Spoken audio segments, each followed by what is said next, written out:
I'm Karen Cortez-Sklar. I'm going to be managing the 10x10 salons with founders Russet Letterman and Olga Yatskovich. Dave Solo runs our grants program, and Jeff Gutterman helps with photography and publications. We're very happy to be hosting this salon at Penumbra. A big thank you to Leandro and his team for facilitating the salon. 10x10 Books is a community-oriented organization that champions and facilitates thoughtful and passionate engagement with the photo book through its focus on contemporary practice, overlooked publications, stories, and creators in photo book histories. Founded in 2012, 10x10 is a visionary leader in the photo book field, supporting diversity and creative exchange through public photo book events, including reading rooms, salons, publications, grants, and partnerships with art organizations. Tonight we have presentations by Jason Koxvold and Svetlana Bachevanova. Jason will present first, followed by Svetlana. All of their books are available for sale, and we hope you take some time to look at them more closely. Purchases are made directly with the authors, and 10x10 does not take a cut from their sales. So if you like what we do and who we support, please consider donating to 10x10 via our website and at 10x10photobooks.org. We also are taking pre-orders for our latest book, Flashpoint, and we have flyers in the back that explain about the new book coming out soon. So, no further ado.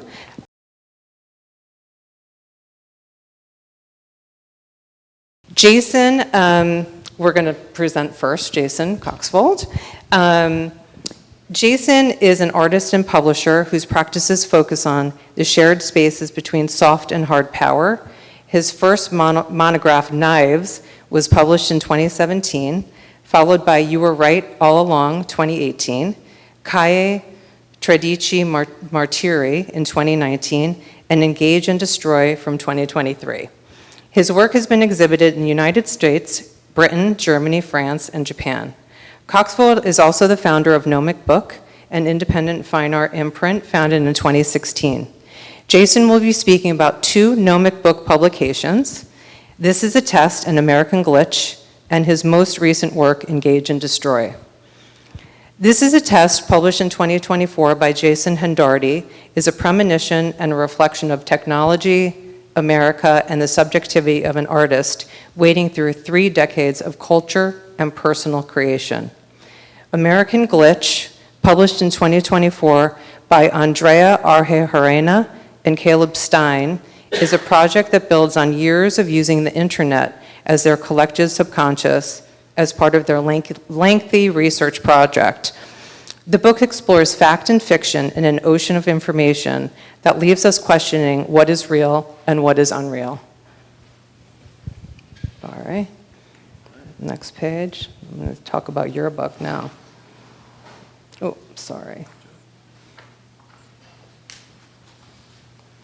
And lastly, the third book that Jason will speak about is his latest work, Engage and Destroy, which deals with culturally manufactured notions of hypermasculinity in a time of global conflict and how these notions meet with reality. Please welcome Jason.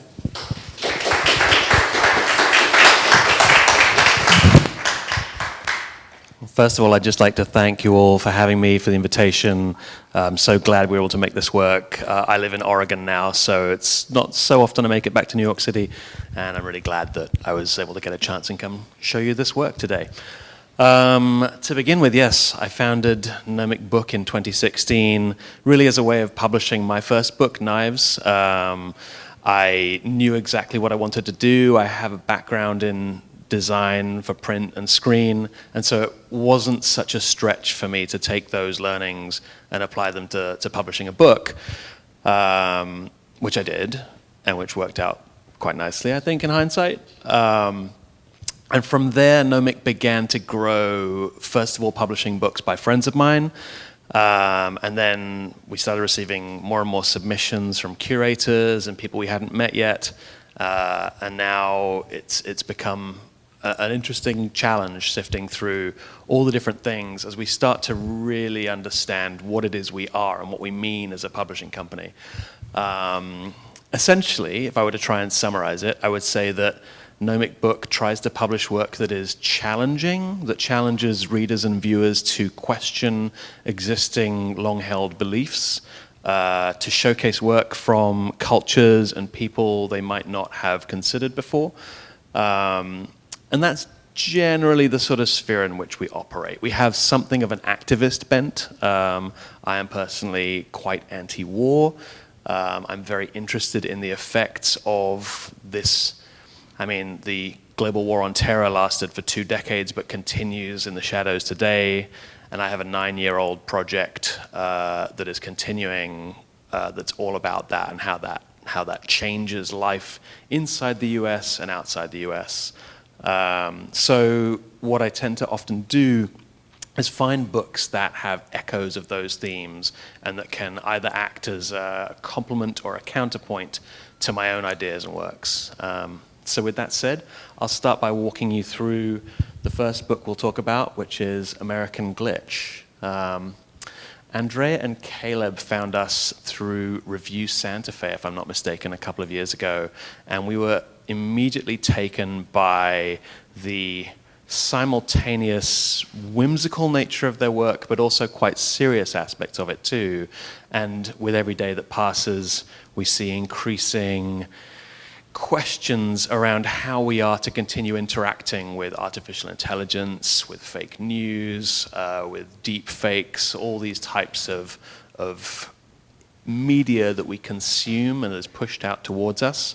And in a way that things that are fake can appear to be real, and things that are real can appear to be fake. So the book was a real joy to work on.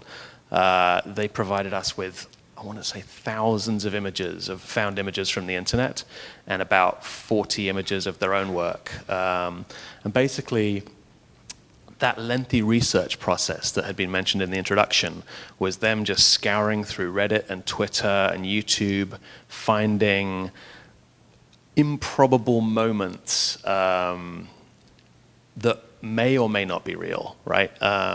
So I don't know if that rainbow-colored pigeon is real. I don't know if it's possible to see 10 rainbows at once. But nonetheless, we started just plowing them into the book, and I really enjoyed the opportunity to, normally when we sequence a book, it's very linear.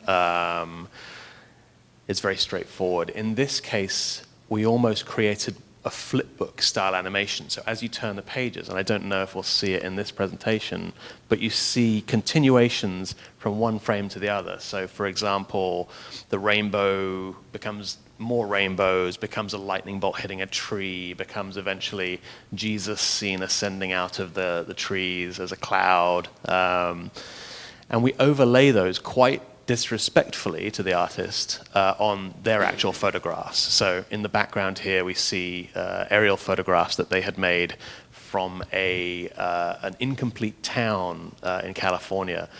And I really appreciated that the artists were willing to let me be so disrespectful, I suppose, of certain images in the book, whereas some artists really want, there to be no image going down the gutter or nothing overlaying or competing with the image on the page. Andrea and Caleb were very open to letting us play. So we see people multiplying, we see apples growing and sort of dividing like cells. And then we start introducing government documentation, and then on the top right you can see what is actually, I want to say, a fake town built by Boeing, I believe, in the Northwest, on top of a weapons plant, as an attempt during the Cold War, I think, to obscure a weapons plant, right? So we'll put a fake town on top of it, we'll put mannequins and fake trees, and that way the enemy will never know what we're actually doing here. So the absurdity that we find when government starts to create their own disinformation for other audiences, and then often for a domestic audience too. And that's something that we'll talk about with regard to Jason Hendardy's book as we get further along. B-2 bombers circling over redacted documents in I think that's the California desert.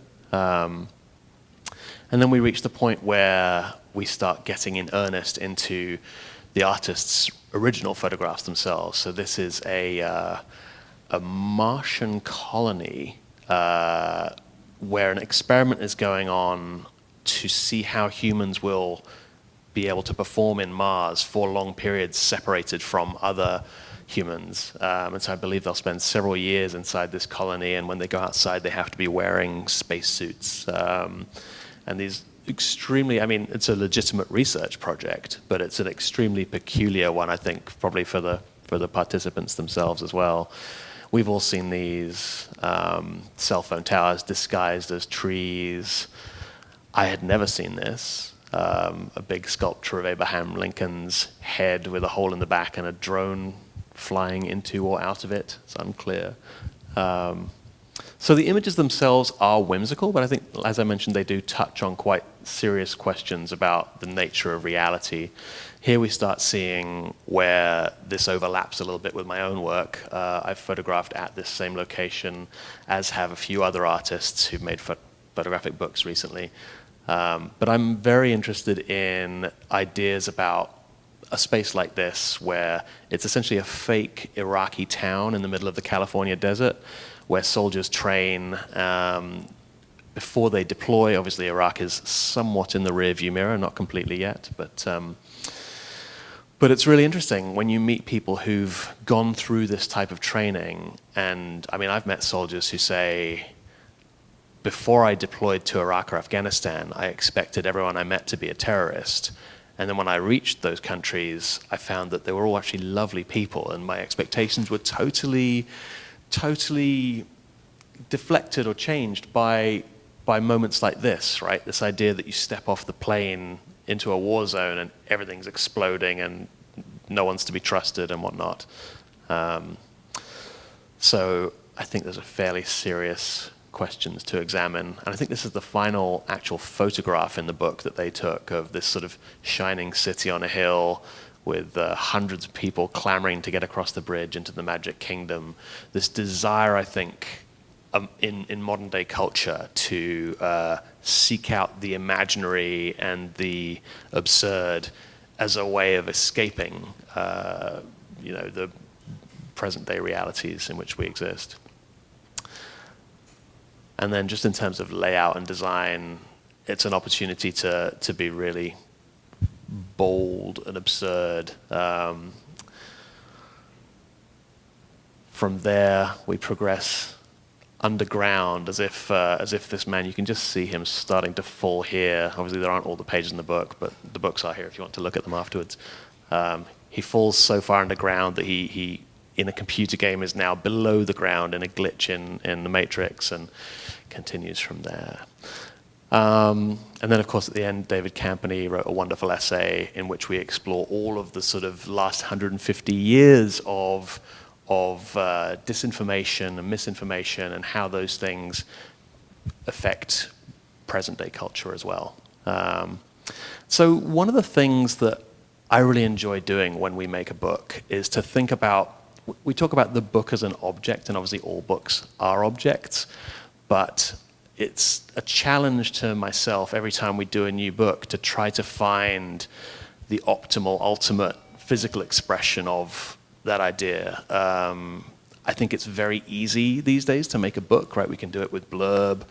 We can call a printer and have them make a beautiful hardcover book. But honestly, working with mostly the Dutch printers that we produce with, they've really given me such a remarkable opportunity and a remarkable education in terms of understanding what we can do with form factors of each book. So, for example, this book obviously has a holographic foil cover and changes depending on how you look at it. It contains, as I mentioned, quite unexpected design elements, and hopefully those things all start playing together to create an object that isn't just a sequence of photographs printed on paper.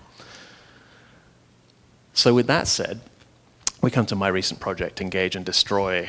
And as I mentioned earlier, I've been working for 9 years on this long-term project about war that began with a trip to Afghanistan in 2015.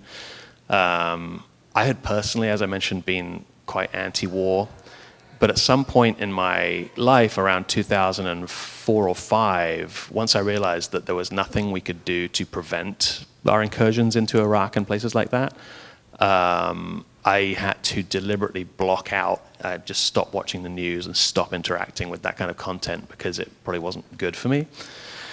But I found myself working on a landscape project in Kuwait, and in researching that, realized that there are huge swaths of the Kuwaiti desert that's still occupied by US military bases, mostly Army and Air Force. And as I started looking closer at those, I saw that they're sort of hastily built. Nobody really knew in the post 9/11 land grab how long we would be deployed abroad. So these bases are mostly built of plywood and cinder block, but they all have Burger Kings and not Starbucks, but Green Beans and Pizza Hut and all the other sort of trappings of American mall culture that we've come to expect. And so I was extremely fascinated by that, not so much by the violence itself, but by this sort of cultural imperialism that spreads these brands all around the world. So I went to Afghanistan. That unfortunately began a whole journey down a new rabbit hole, and I'm still working on that book. It's taken me to Kuwait, the UAE, Iraq, and then bases all over the US as well. But as I think maybe some of you are familiar with, when you're working with a project that seemingly has no end, there comes a point where it's hard to draw a line around it anymore. So I wanted to take one element of that project and make it into a book that felt quite singular and tight, and that is Engage and Destroy.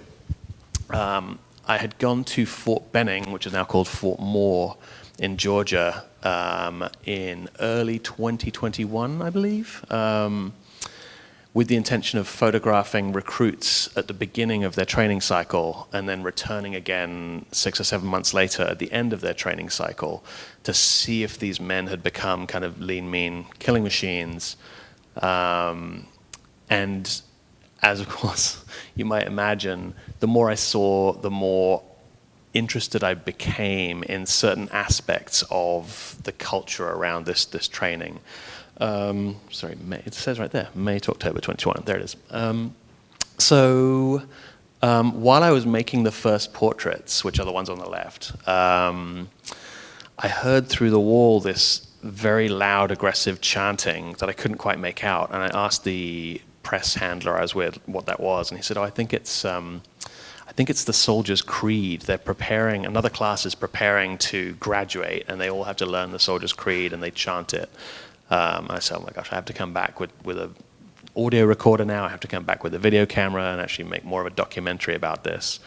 But that became the spine, if you will, of this story. And so Engage and Destroy is actually one line from the Soldier's Creed that goes, "I vow to engage and destroy the enemies of the United States in close combat." And I just thought the notion of engaging and destroying was an interesting nihilistic title for the book. So on the left we have the beginning, on the right we have the end. And I think it was a few things struck me straight away. One was, how do these men have the same exact body language from start to finish and the same exact resting expression on their faces? That was really surprising to me, because I feel like if you photograph me from day to day, you'll probably get quite different photographs. And then I didn't necessarily see huge differences from start to finish. If I had to try to characterize it, I would say that that the men became fitter, more tan, more confident. They didn't necessarily appear to become killing machines. Some did not graduate, and if you don't know, you can't drop out. You can be kicked out, or you can be failed for medical reasons or not surviving it, but you cannot quit. So people like this gentleman must, I assume, were kicked out. But I was very interested in this quite subtle transformation from one to the next. And some began sad and ended sad. Some began angry and got angrier, maybe, I don't know. And then, of course, while I was working on that, I was invited to photograph them wrestling in what they call combative training.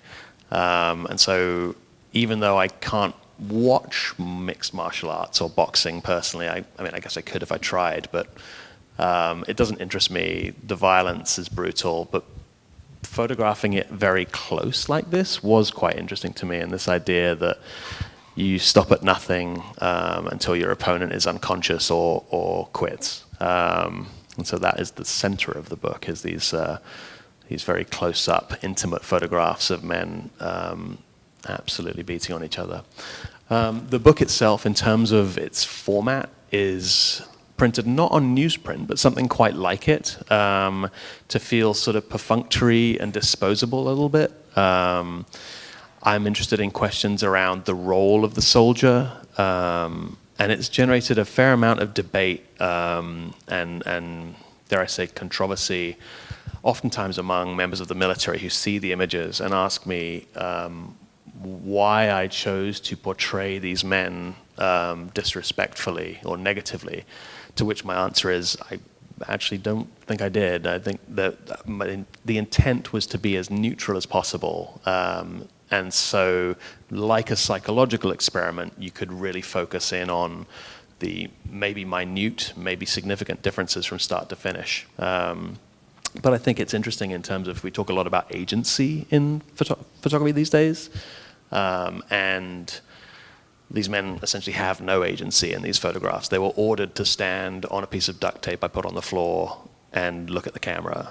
And non-compliance was not an option. So I think that starts to explore ideas around what we ask of men and women in the armed services.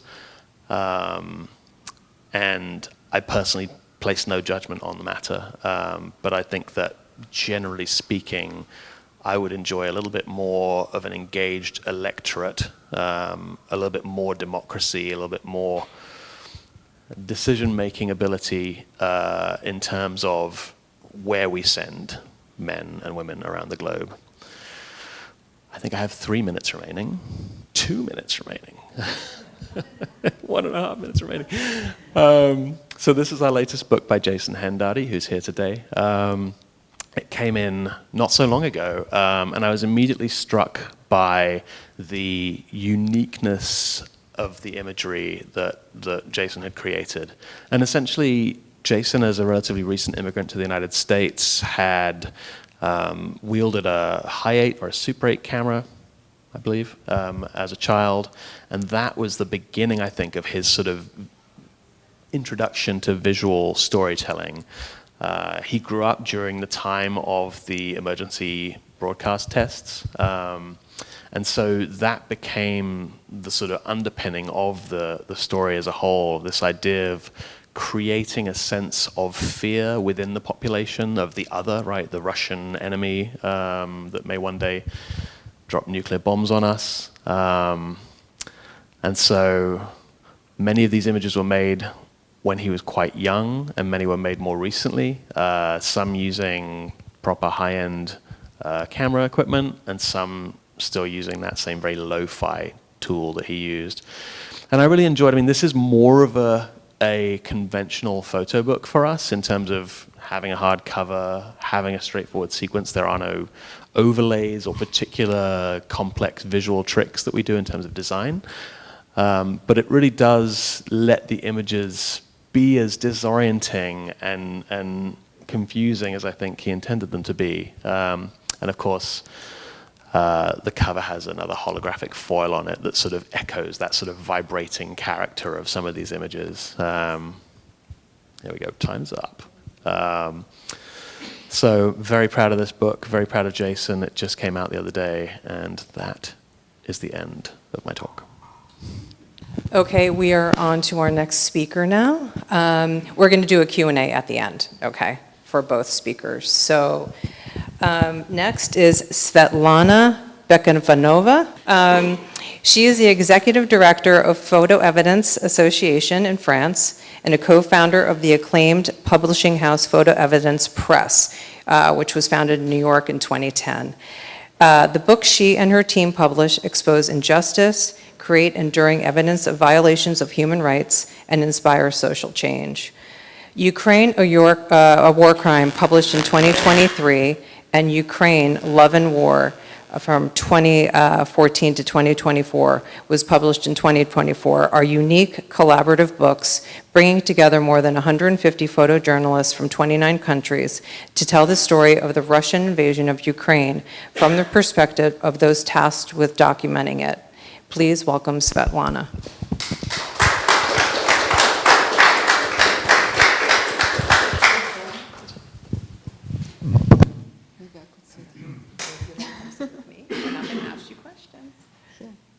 Russ is going to start your loop.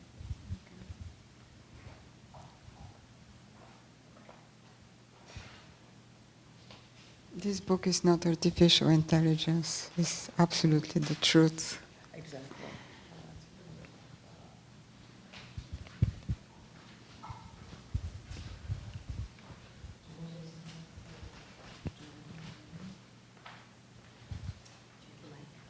Yeah. Do you want my sign? Yes,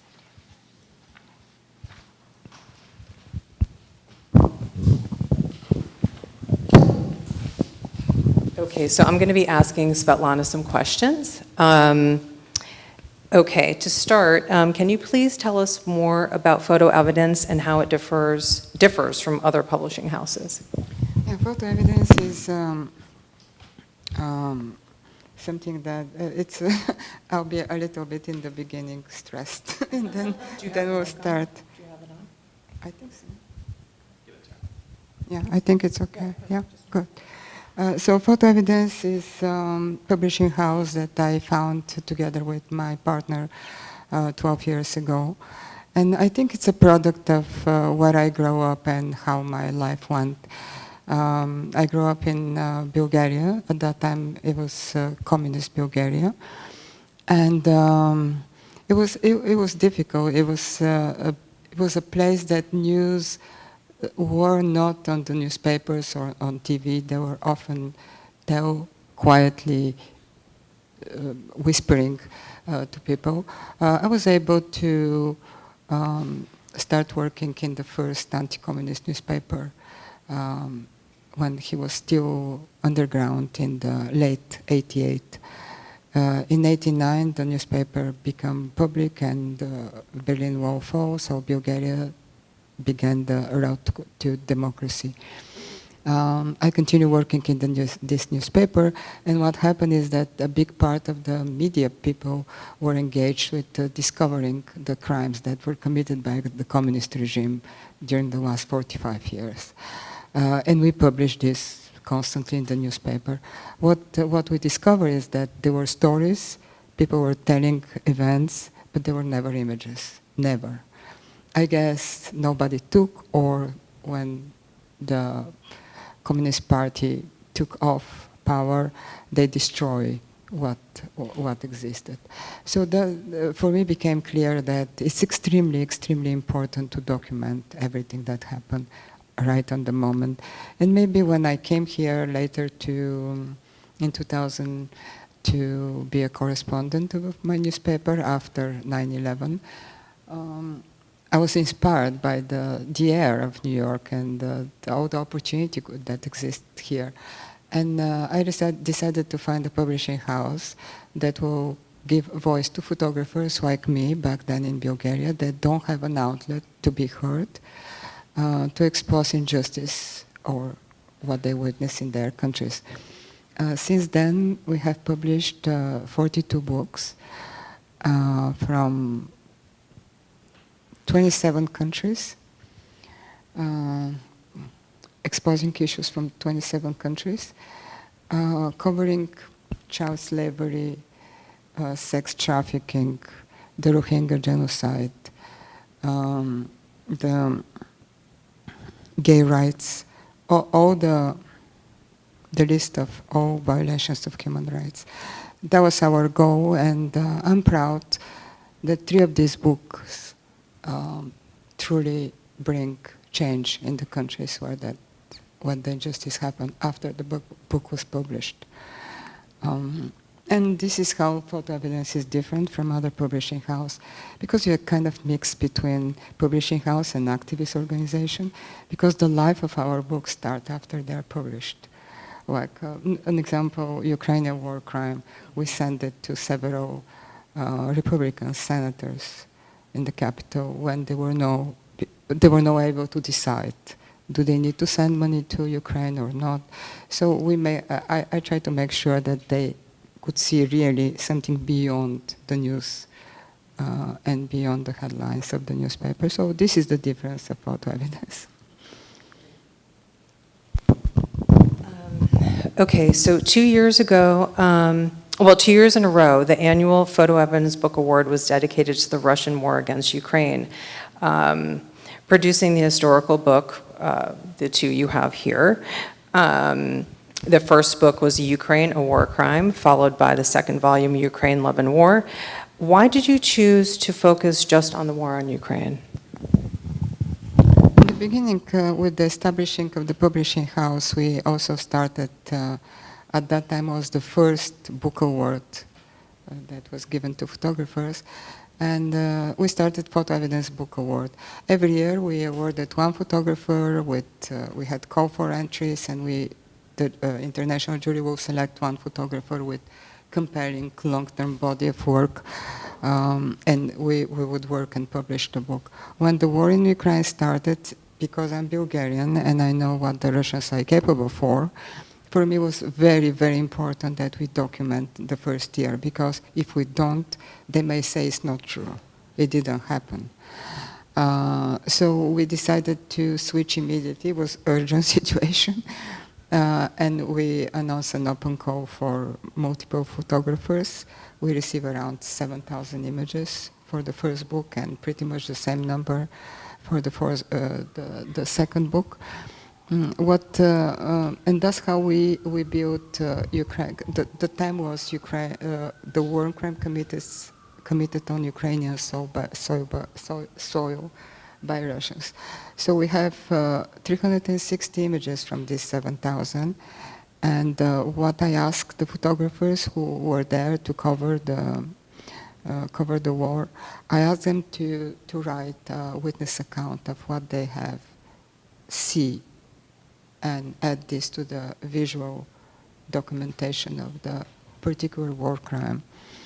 I think it became a very powerful book, and it's a great tool for mobilizations and for just keeping the history of what happened.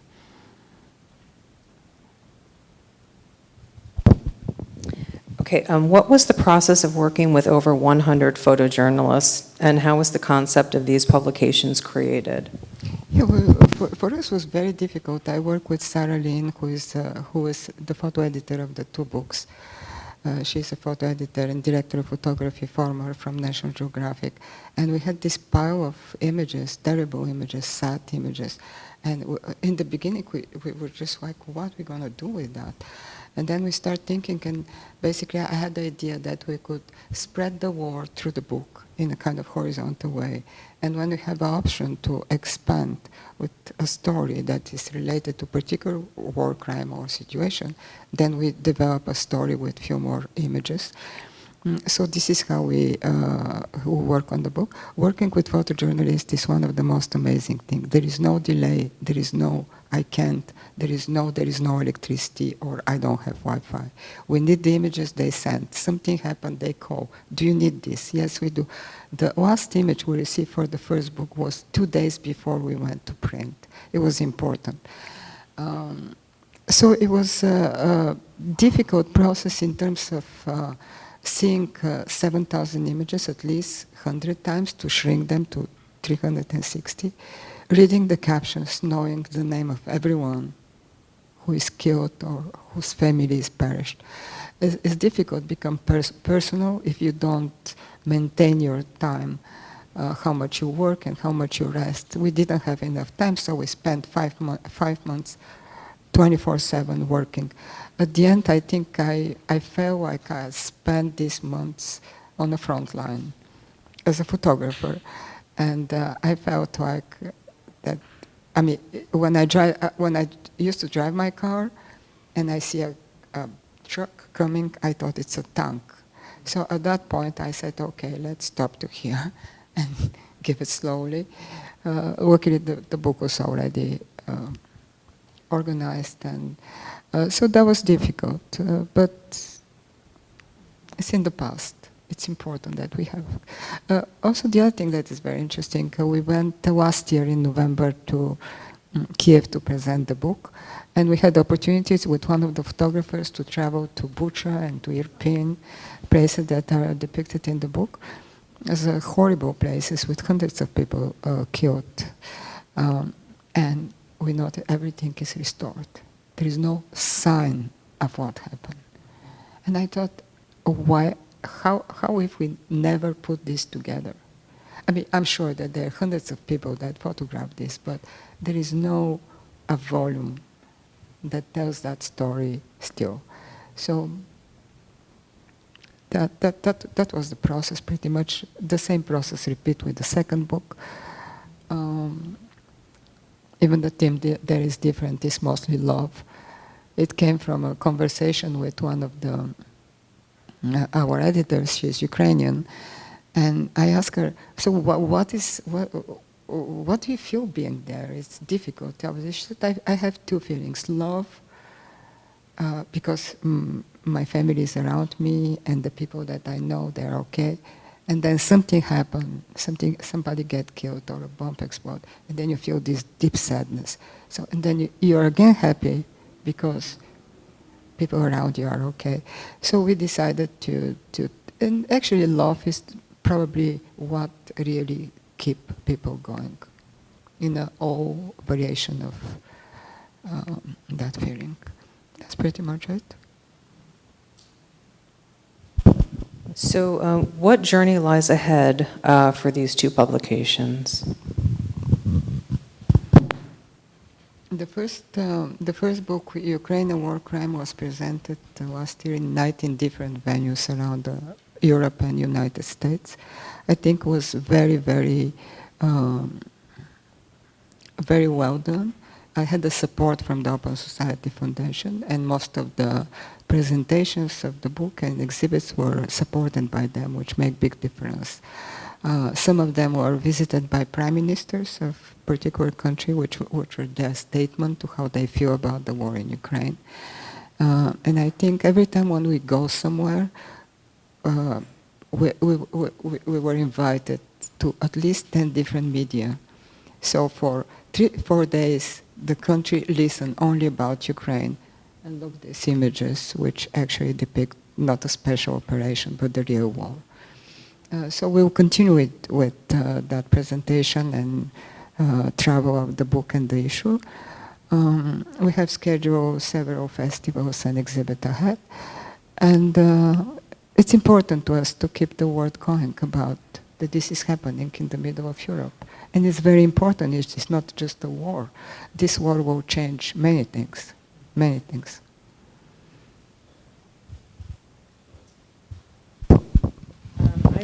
I do have another question.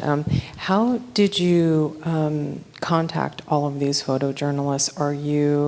How did you get the word out to people? And are all of the images from professional photographers, or are they? I was curious if there were any Ukrainian people who took photographs who sent them to you, or how did you get the word out to get your images? When I decided that we'll go in direction this publication, recording the war crimes in Ukraine, I started following, FotoEvidence have a big following on social media. So I could, every day I look what photographers, there were 2,000 photographers assigned in the beginning. So I was able to look, and then I select names that I think could, or particular stories that I would like to include. Some of them are receive our mail with the open call for the book. Other, me or Sarah, we approach directly like Oscar is one of them that we approached directly with his work.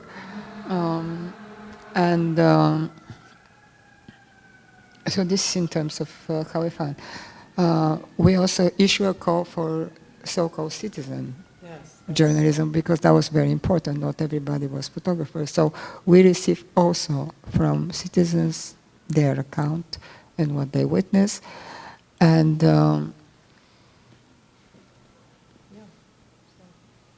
Open calls, yeah, we had an open calls.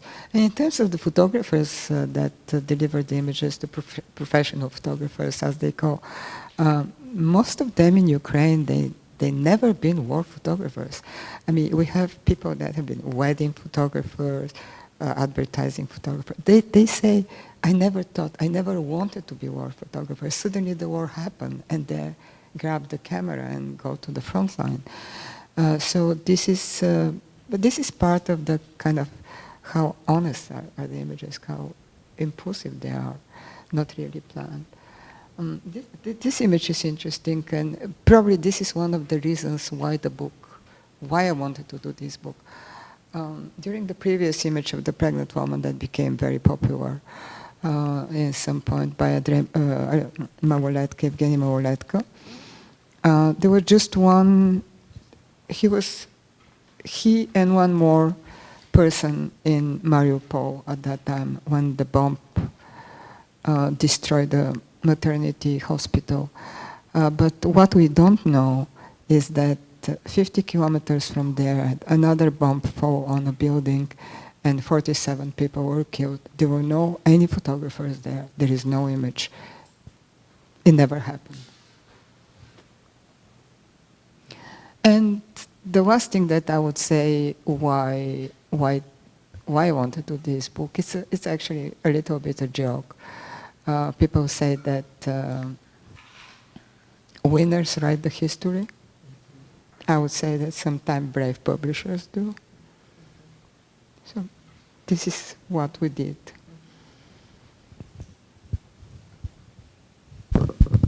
I also was reading, there was an article about these photographs, and I forget the woman's name. She's a photographer from the New York Times, and she was quoted in an article saying that this was like the easiest war to go photograph. She was quoted in like she's a New York Times photographer. Why do you think that is? Why do you think just anybody picked up their camera and went to Ukraine? All different types of photographers. I think it's a complex issue. I think for Ukrainians, it's obviously absolutely mandatory to react on what happened in their country and document it. For the people that are on assignment, they just go on assignment. Something is happening. There, of course, a big portion of young photographers that see opportunity to be in a place and become war photographer or conflict photographers.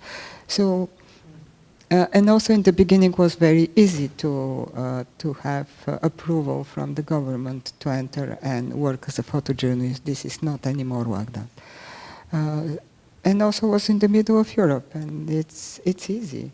And also it exists, this war existed since 2014. Many photographers are following. So all this made possible to have this collection of work.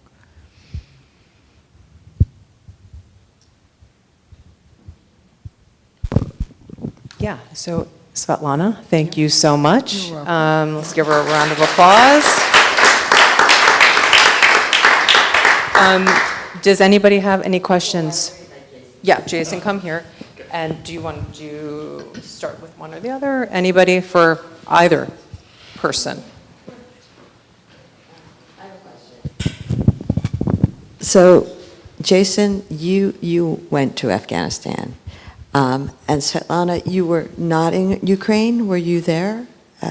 Or you were editing from the photographs that came from Ukraine to you. So you are working with areas of war zone in two very different ways. You're there in Afghanistan, but you're receiving the material from these numerous photographers who responded to your call. So the difference of feeling the conflict, is it different? Is it not? Due to the change of, or the difference of being there versus editing, wearing two different roles in what these books that we're seeing from you. So I asked that question. Sure. I mean, I should first of all say that what I did in Afghanistan and Iraq is nothing compared to the work that Svetlana just shared. I'm really interested in the systemic, sort of almost corporate reasons for war, and so I was never what they call outside the wire, like Tyler Hicks or whoever might do with the New York Times. I have a huge amount of respect for photojournalists who can do that. I personally, I'm just more accustomed to working slowly, really slowly, with large format cameras, and so even while I was in Afghanistan working with large format, I can't tell you how many times I was barked at by some colonel because I was going too slow and I was increasing their risk profile. So as a result, the images I make are nothing like these. I'm just really interested in exploring the reasons why one country can invade another country. And I hope that my photographs can answer some of those questions. But I mean, huge respect to everyone who contributed to Svetlana's work, because just watching it is absolutely harrowing and moving and revealing. And I think what you do is tremendously important. I could. And your response as the editor, as the images are coming in. Yes, so what I could add to what he said and to your question, that we had all the time during our work, we were consulting with photographers that are on the field. We had a second photo editor, Ukrainian. We had a second designer, Ukrainian. Everything was checked. Every time we would ask, we see this that way, is that true? Is this how it is? They would say yes, or you could, you know. But we made this check all constantly during the process of work.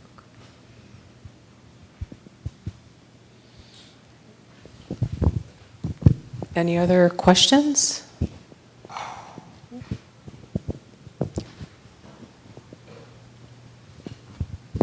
Hi, I have a question for Svetlana. When I saw one of the images in the book, I don't remember which book it was, and it was a watch, a stopped watch. It made me think of Shumei Tomatsu's watch after Hiroshima. So my question in my head became, how is a war different from another war? And does war always repeat itself, or is that something specific to Ukraine and what's happening now? I think that I'm not expert of wars, luckily. I cannot say how they differed, but I could tell that the merciless way of Russians entering Ukraine, that doesn't happen everywhere. What they did there is not happened there. In the second book, you're going to read an interview from a 79-year-old woman that was living in her house when Russians came and raped her. Gang rape, 79. Who would do this? You're going to read the account of a 9-year-old boy that lives on the front line, and his job is to photograph. I mean, no, he doesn't photograph, but his mother works with the bodies of the dead soldiers, so he's there around. So I think this war is different. This war started a long time ago. Even it's not about territory, it's about destroying the culture, it's about erasing a whole nation. You could never trust Russians. It's a genocide. Yeah. Okay. I have a question for each of you, but first for Svetlana. Is there thoughts to continue with even a third book, because you have an open call? And second part to that question. I'm someone who does a lot of volunteer work with refugees who have come from Ukraine to the New Jersey, New York area. Do you think of what could be done to show like kind of the after effects of war, either in Ukraine or outside of Ukraine, because it has also turned into a big refugee crisis? Well, not crisis, but they've dispersed in Europe and to the US. So yeah, just curious. And then there's a second part for the other photographer. Well, Okay, so I thought about this, and many people ask me, you can't really just stop. I mean, the war continues, you have to continue to publish, but I cannot devote the entire publishing house to this. So I decided to make an extension of FotoEvidence in Ukraine, and I made a proposal to Open Society. They accepted. In the next 3 years, it will be FotoEvidence Ukraine in Kiev. We already started the process. And we publish books only by Ukrainian photographers that cover the war from the beginning to now. After the books are published, they'll be distributed to libraries that are now ruined and don't have books. They would have books. And from these books, children will learn what happened. And then the international part of FotoEvidence Ukraine will take care of distributing the book and showing the work in festivals in US and Europe. And I believe that after 3 years, because my plan is to, when we have these photographers, to involve them in the entire process. So at the end, there will be, when we leave, it will be a community that has this passion for documenting and producing books. And they could just continue. thank you. That's interesting. Thank you. And then I just wanted to ask Jason, right? Just how do you get the access? I was just curious. Yeah, that was. That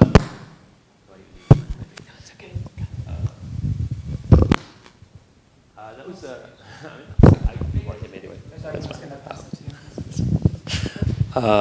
So when I began my project, I started calling bases within the US, and I explained that I was an artist working on a cultural project. And I mean, the phones couldn't hang up quick enough. It was kind of comical. And then I finally reached an Air Force colonel who said, whoa, hold on. We don't know what an artist is. We know what a journalist is, which is something I've never considered myself. And so you need to be accredited with anything from a small blog with 1,000 readers to the Times, right? And so I was quite nervous about that process. I was nervous about every single part of it, whether it just be interacting with the military or actually getting off a plane in Kabul and hopping on a helicopter down to Bagram Air Force Base. But what I discovered is once you do it once, and the work ran in Slate Magazine and I think Newsweek Japan and some other places, then you have things you can point to and you start understanding better the rules. I will say that there was a really interesting conundrum at one point where the army specifically didn't like what I had shot in Afghanistan because I was approaching it as a documentarian more than, if I'm 100% honest, I feel like when Kabul fell a couple of years ago, people were so surprised, but no one who'd been in Afghanistan was surprised, right? My impression was that every single officer who was writing reports as they came back to the US, if they wrote a report that made them look bad, their career would stall. Every single journalist, almost, that went out to Afghanistan was told what they were expected to tell, and if they didn't tell that story, they would have their access revoked for the next time. So when the army saw my photographs and captions, they were livid. And they specifically said, I don't know why I bothered inviting you out here if this is what you were going to do. So for a long time, I thought that I'd been blacklisted. And then I reached out eventually after trying to get access to some bases in Qatar. I reached out to my Air Force colonel contact again. And he said, we loved what you shot in Afghanistan. Let me make some calls. And the doors just swung open again. So it was very interesting to me to see the various factions is a big word, but differences of opinion within the military, it turned out to be a much more diverse set of opinions than I would have imagined. I always imagined it as some monolith, a fairly right-wing monolith, but generally speaking, the Air Force is more left-wing, the Army is a bit more right-wing. And once you know the process for interacting with them, it doesn't work every time. Oftentimes what will happen is they won't outright say, no, you can't do this, but they'll slow roll you to the point that you never get what you want. And so at some point you just move on and find something else, another door to knock on. But there's a process, and if you follow it, it's kind of amazing what you can do. Anyone else? Any other questions? Okay.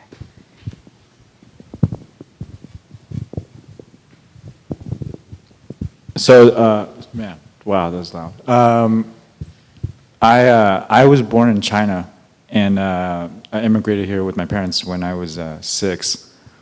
Unlike Bulgaria, though, China is still a communist country.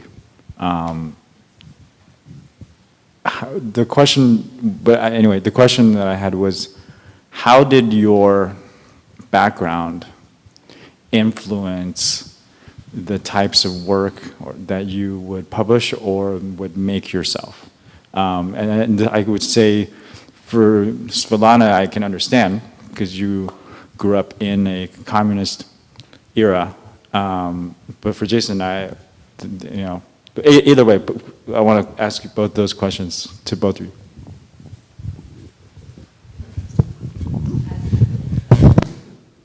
That's a great question, thank you.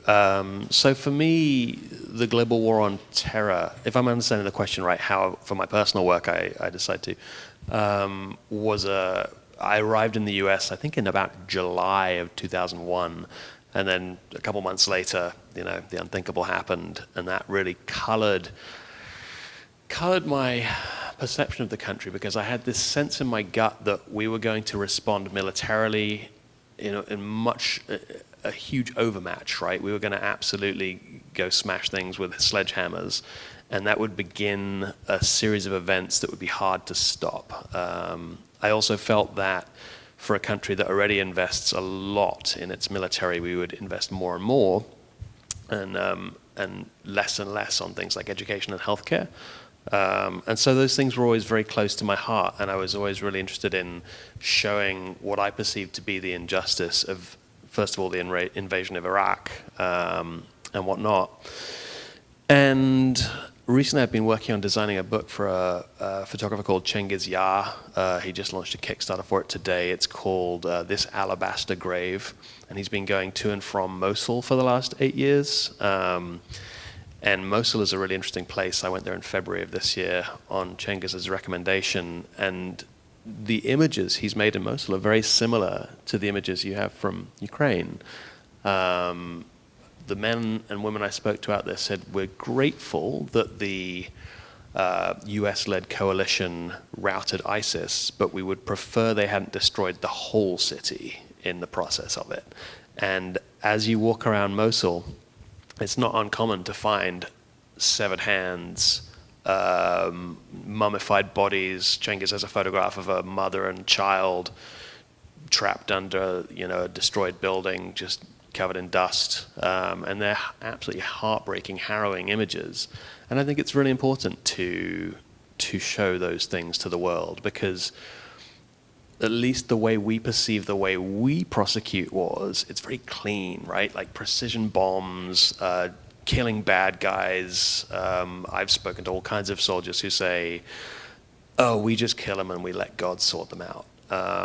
And I have to bite my tongue when I hear things like that, because I think it's pretty sickening. So I do think it's important to publish work like this that is descriptive and emotive and truthful, because otherwise, to your point, no one would know, right? We need to record these things. Do you still expect answer from me? Yes, absolutely. I mean, it's very simple. Growing up in a communist country, probably the reason your parents left China was difficult, with very low ceiling we didn't know what's happened outside of Bulgaria, and the world didn't know what happened in Bulgaria. There were concentration camps, there were political killings, there were mass graves. Some of them I was able to photograph early in my journalistic career. I had some members of my family escaped the country, and that was one of the reasons I wasn't able to travel anywhere. I wasn't able to study what I want. Same applies to other members of the family. And after '89, many of my friends decided to leave Bulgaria and just go around the world, make money. And I said, no, I'm going to stay here. Now is the moment to build the country. But slowly I understood that the communists did not leave the country. They're there. They're in the financial structure. It was just the same thing with a different name. So I said, I have to just go and try to do what I can. And for me it was important because the photographers that submit their work, not only from Ukraine, but from other countries in previous book that we have published, they don't have that right and that freedom to talk. And I know that images cannot change the world, but images could inspire people to change it. And that was the mission of FotoEvidence, and this is what I wanted to do.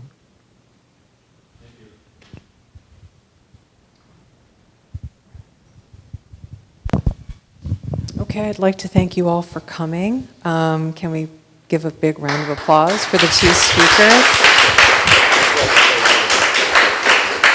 And their books are available on the table over here. And please come up and take a peek and buy whatever you'd like. Thank you for coming.